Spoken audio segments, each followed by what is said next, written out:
In a world where logic and science reign supreme, the message of the gospel can often seem out of place, even dismissed as irrelevant. But let me tell you this, the power of the gospel is not constrained by reason or scientific proof. It transcends those limitations and speaks directly to the heart.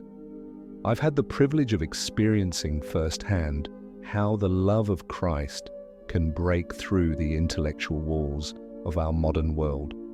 My journey into evangelizing in this post-rational culture has been filled with both challenges and incredible moments of grace. Why does this matter today? Because in a world increasingly driven by the mind, where faith often takes a back seat, the gospel has the potential to remind us of something deeper, that life's true meaning is not found in mere facts or logic, but in a profound, unexplainable love. I've witnessed this transformation in others, moments where people don't just hear the words of Christ, but feel the love that compels them to act. It's a love that cannot be argued away. I'll never forget the first time I met someone who, through the act of service, displayed Christ's love far more powerfully than any intellectual argument ever could. It was in that moment I realized that love, not logic, is the true language of the gospel. So in a culture that often overlooks or dismisses faith, how can we share the gospel effectively? It's not just about convincing minds, it's about touching hearts. It's about being a witness of love, not just a proponent of ideas. The challenge we face in this post-rational world is not only intellectual, but deeply personal. I was born into a Jewish family where tradition and ritual reigned supreme, but love and warmth were conspicuously absent. The environment I grew up in was anything but nurturing. It was a place of deep emotional and physical pain. From a young age, I experienced not only the lack of care, but also the devastating effects of abuse, both mental and physical. The scars from those years left me feeling isolated, abandoned, and utterly alone. I found it difficult to trust anyone, especially those who were supposed to care for me.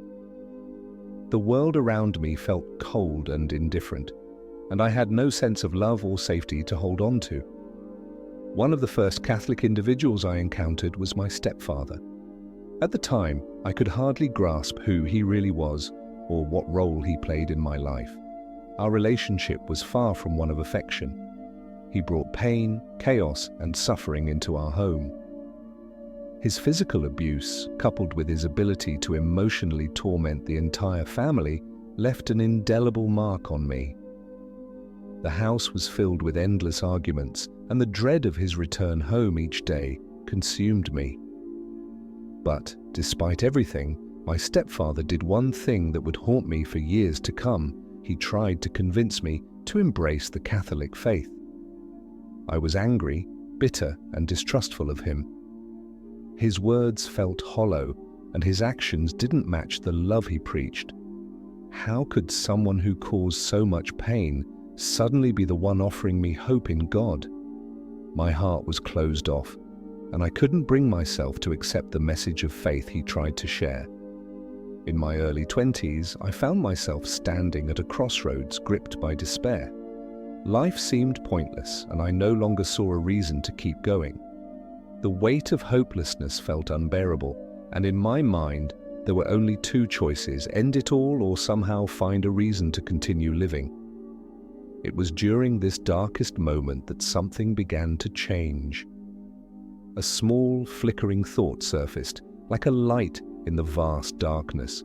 It was a realization that I might find something worth living for, if I could only uncover it. The door to faith, though tiny and fragile, began to open in my mind and heart. I didn't yet understand it, but I felt an inkling that perhaps, just perhaps, there was a way forward. That moment of despair marked the beginning of a long, difficult, but ultimately transformative journey. A journey toward discovering the true meaning of life and a faith that would change everything. After years of drowning in despair, I reached a pivotal moment in my life, I realized I had to find a reason to live. This revelation didn't come easily, nor was it without struggle, but I knew that faith was the only way to give my life meaning. I stood at a crossroads, feeling the weight of emptiness pulling me towards one path, while the other, though uncertain, held the promise of something far greater. A deeper reason to live, one rooted in faith.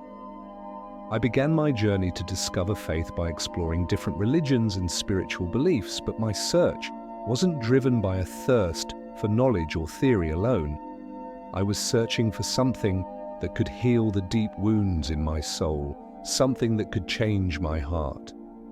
I needed a faith that would not just offer comfort, but transform me from the inside out. During this search, I encountered individuals who were true witnesses to the gospel. These weren't just people who spoke about faith, they lived it with every action, every word, and every gesture. They didn't present me with lofty theological arguments or complicated theories. They simply showed me the love, forgiveness, and hope that comes from truly knowing Christ. What struck me most about these individuals was that they didn't rely on reason or logic. They didn't begin their message with intellectual arguments or proofs. Instead, they approached me with an open heart, speaking from a place of sincerity and love.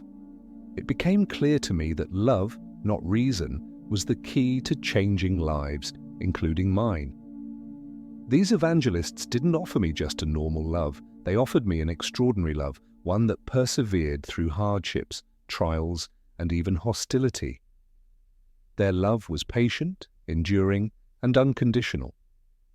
They loved me not because I was worthy, but because their love reflected the very nature of Christ's love, a love that never gave up. I was also amazed by their patience. They didn't pressure me to change immediately. They gave me the freedom to explore, to ask questions, to doubt, and to grow at my own pace. There was no rush, no force, only a patient, steady love that slowly allowed me to open my heart to the truth they shared. Most importantly, these evangelists didn't just preach about faith, they lived it. Their actions mirrored their words. It wasn't enough for them to simply speak of the gospel, they embodied it in every aspect of their lives. This authenticity made me realize that the gospel isn't a distant, abstract theory. It's a living, breathing reality that we can experience every day. Through their love and patience, I began to understand that the gospel was not just a religious message, it was a way of life, a deep connection between humanity and God.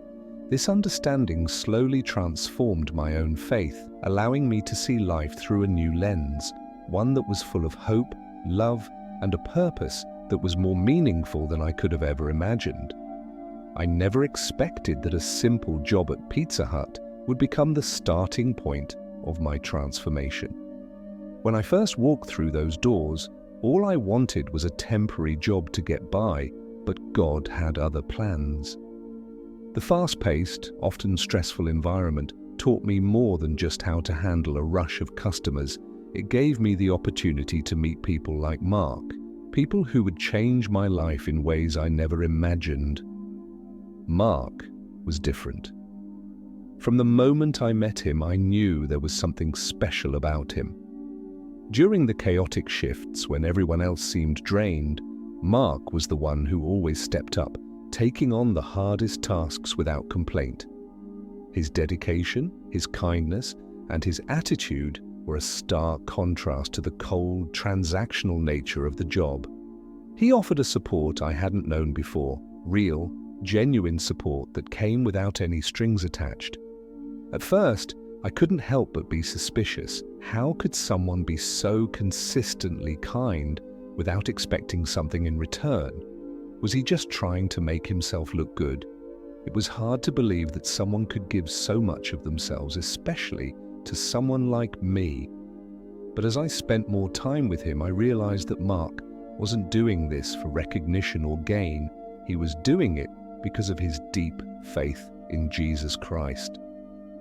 I began to hear him speak about his journey of faith, about the trials he had faced, and how Christ had healed him. His words resonated with me, challenging the doubts I had held for so long. Mark's story was one of healing, not just physical, but emotional and spiritual. As he shared his own experiences of suffering and restoration, I found myself moved. His faith wasn't a theory or abstract belief, it was a living reality that had transformed his life. What struck me most was Mark's unconditional love. No matter my past, no matter my failings, he loved me without judgment. This was love I had never encountered before, the kind of love that didn't depend on my worthiness. Through Mark, I began to understand that love is not a reward for good behavior. It is a gift, a free offering that transforms us. His actions weren't just about helping me through a difficult shift. They were an invitation to something much bigger. Slowly, through Mark's example, I began to open my heart to the idea that faith in Jesus could offer me the healing and hope I desperately needed. Mark didn't just preach the gospel to me, he lived it in such a way that it became impossible to ignore. He was the first person to truly evangelize to me, not with words alone, but with the way he lived. And because of him, I began to discover the real meaning of faith. After years of searching, I decided to take the next step in my spiritual journey by attending a Baptist church. This was a significant decision as I hoped to deepen my understanding of faith and explore the values that come with believing in Christ. But even with this decision, doubt still lingered and many questions remained unanswered. It was there that I met Pastor Les, a man whose presence and teachings would have a profound impact on my life. Pastor Les wasn't just a preacher, he was a true embodiment of the gospel, someone who lived the teachings of Christ in a way that made them come alive. What struck me immediately about him was his extraordinary patience. When I brought my doubts and concerns to him, he didn't rush to offer easy answers. Instead, he took the time to listen carefully, patiently addressing my questions and helping me see things from a new perspective. He never pressured me to accept his views or beliefs. Rather, he encouraged me to seek the truth for myself, to dive into the scriptures, and to allow my own experiences to guide my journey of faith. Pastor Les didn't just preach about love, he demonstrated it in action. His love wasn't abstract or theoretical. It was real, tangible, and shown through his constant support. Whenever I felt lost or uncertain, he was there, not with judgment, but with compassion and encouragement. It was through his example that I began to see that love isn't just a concept, it's the very foundation of faith. Through his teachings, I came to understand that faith isn't a mere obligation. It's a living, breathing relationship with God. Faith isn't about intellectual understanding alone, it's about a heart transformed by God's love. Pastor Les taught me that love, not logic, is the true power behind the gospel. And it was this love, expressed through his words and actions, that began to change the way I viewed both my faith and myself. Pastor Les's patient love became a powerful driving force in my life, reminding me that faith is not just about believing in the unseen, it's about living a life filled with love, patience, and forgiveness. Through his example, I realized that the journey of faith is not a burden, but a beautiful, transformative experience that brings us closer to God and to each other. When I began working at Focus on the Family, I wasn't just seeking a career opportunity. I was searching for deeper spiritual values. This organization, renowned for its mission to support families, gave me the chance to encounter individuals with strong faith, including Phyllis, a devout Catholic. At first, I didn't know what to expect from her, but I quickly realized that working alongside her would not only expose me to new professional insights, but also bring me face to face with the power of living faith. From the very beginning, there was an unmistakable distance between Phyllis and me, driven largely by our differing religious backgrounds. I held prejudices about Catholics, believing that our faiths were too different for us to truly understand or respect each other. I couldn't imagine how someone with such a different set of beliefs could connect with me on any meaningful level. Yet despite this, Phyllis never wavered. She continued to show me nothing but kindness, patience, and unconditional love. Rather than respond to my coolness with frustration or judgment, she simply extended warmth and understanding, allowing me the space to process, question, and grow. There is one particular moment that will forever be etched in my heart. During a team meeting at work, Phyllis washed my feet. This act, simple yet profound, spoke volumes about the depth of her love and humility. In my culture, such an act might have been viewed as excessive or strange, but for Phyllis it was the very embodiment of Christ's love, a love that does not measure worth, but gives freely, without condition. The impact of that gesture was transformative. It wasn't just an act of kindness, it was a vivid reminder that love in the gospel is not about deserving, but about serving. Phyllis didn't expect me to change or become perfect in an instant. She simply wanted me to understand and feel the unconditional love that she so freely offered. Through this, I began to see that evangelization isn't just about preaching or sharing knowledge, it's about living the faith, showing love in even the smallest actions. Her actions challenged me to rethink what love in the faith truly means. No longer was love just an abstract idea. It became something tangible, something I could live out every day. Phyllis showed me that the gospel is more than just words. It's about how we serve and love one another in the most ordinary moments. Through her example, I began to open my heart to the Catholic faith, realizing that our differences were not barriers, but opportunities to learn and grow. Phyllis didn't just change how I viewed her faith, she changed how I viewed love itself.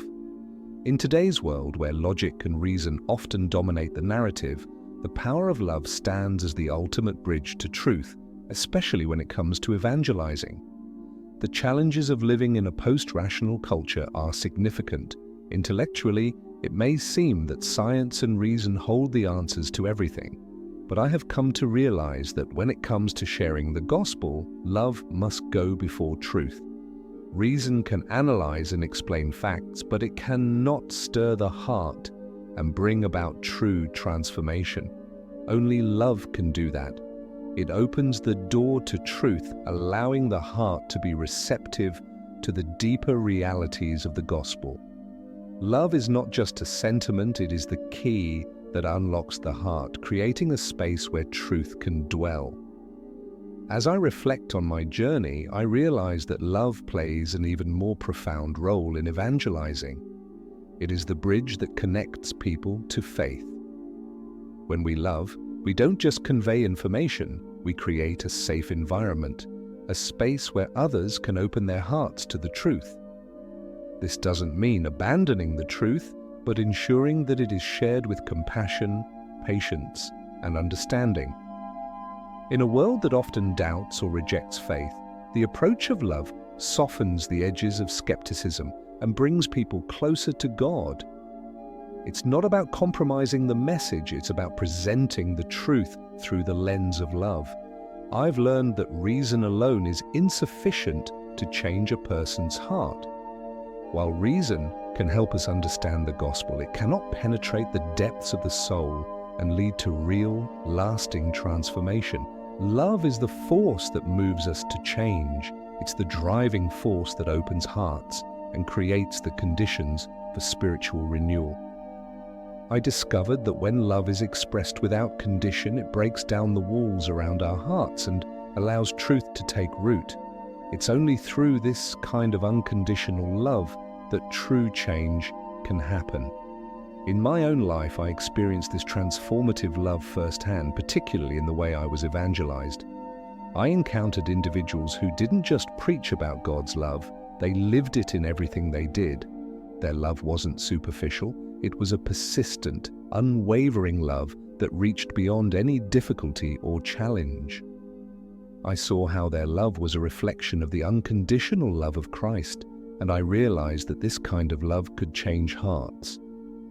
It was a love that didn't judge but embraced, It was a love that was patient, always ready to wait, always ready to listen.